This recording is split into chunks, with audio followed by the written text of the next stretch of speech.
અયોધ્યામાં રામ મંદિર પ્રતિષ્ઠા મહોત્સવને લઈને પાલનપુર શહેરમાં ભવ્ય શોભાયાત્રા કાઢવામાં આવ્યું। અયોધ્યામાં આવતીકાલે ભગવાન શ્રી રામ મંદિરમાં બિરાજમાન થવા જઈ રહ્યા છે, ત્યારે સમગ્ર દેશ સહિત ગુજરાતમાં ભારે ઉત્સાહ જોવા મળી રહ્યો છે। લોકોમાં ભગવાન રામના મંદિરના પ્રતિષ્ઠા મહોત્સવને લઈને અનેરી લાગણી જોવા મળી રહી છે અને વિવિધ સ્થળોએ હિન્દુ સંગઠનો દ્વારા ધાર્મિક કાર્યક્રમો યોજવામાં આવી રહ્યા છે, જેમાં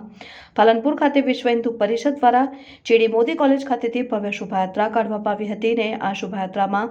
ઘોડા, બકી, ડીજે સહિત નાના નાના ભૂલકાઓ ભગવાન શ્રી રામના જીવન ચરિત્રની વેશભૂષા કરીને જોડાયા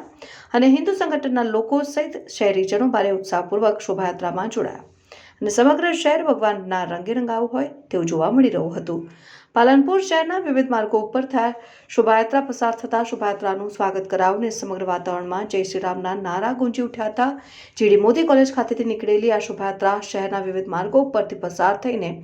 મોટા રામજી મંદિર ખાતે પહોંચી હતી, જ્યાં ભગવાન શ્રી રામની આરતી ઉતારીને જય શ્રી રામના નારા સાથે સમગ્ર વાતાવરણ ગુંજી ઉઠ્યું હતું।